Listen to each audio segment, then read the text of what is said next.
experimenting with very short videos all the while throughout this day and yesterday also. The fact remains that the dominant medium of streaming that I use, StreamYard, has given me a time limit of 20 hours, of which I've exhausted a large part. Therefore, it is imperative now that I find out an alternative streaming source to go to YouTube. And this fundamentally means that I have to find out another source of streaming. Now, this obviously means that I should try different tactics, of which I have already tried the YouTube medium, but that has not worked out very nicely.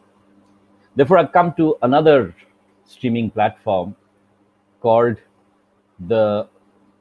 Restream, and this is a kind of a trial video to see if Restream works for my purposes. So my entire purpose here is to take a look at how I can do my stuff on Restream. So this is just a trial video of that kind, as it were. Now, therefore, let me start the screening or the streaming here, so that this entire the other parts of streaming can actually sort of be shown on live on the channel. So here goes, and this is once again the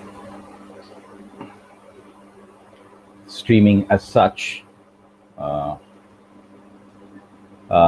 This is the Ode to the West Wind by Shelley, which I'm projecting. This is the Word document that I'm projecting, basically, so that I want to see whether you can see this perfectly. So if you can just write on the chat box that this is well visible, right? So this is my first sharing. The second sharing is, of course, of a PowerPoint presentation, and this is my PowerPoint presentation, Romanticism, which got me a lot of viewership. So I'm going to take, the project is to take my classes into this streaming mode and distribute it across StreamYard, so that I can maximize my time. And of course, let me also, as I'm doing this, also show you my computer screen as such, the actual computer screen, so that you can tell me that you can see everything that is there.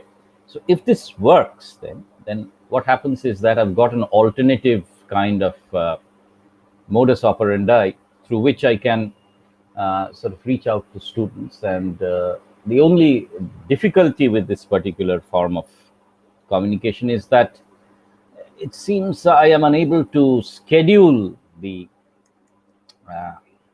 meeting as such, so that I can't start from where I wanted, actually. But if it arrives on my YouTube page reasonably on time, I can sense that there's some lag between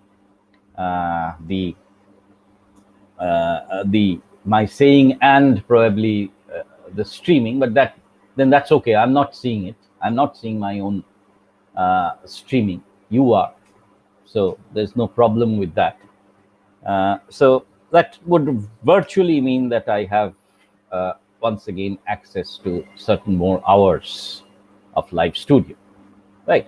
So it seems that everything is okay, that I can live stream at a particular given time, and that if I let my students know, then they can also be prepared for this, and so can the other parts of the audience, right?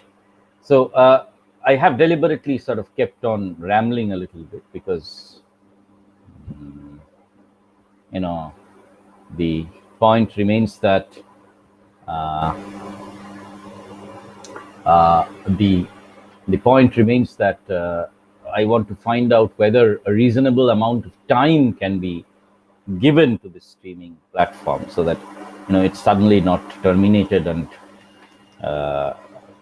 it functions in the way that StreamYard functions.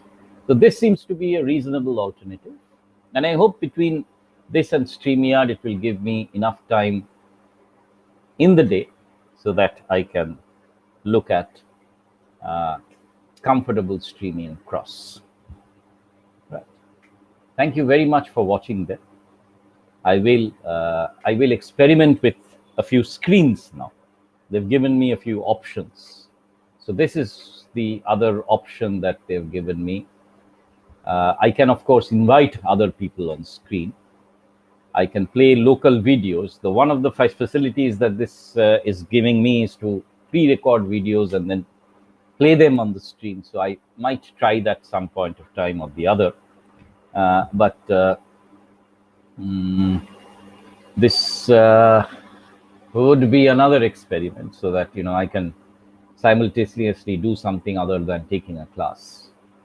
That is what the magic of this entire facility is, I guess. So those of you who've been watching and getting bored by this, I won't bore you any further, but I think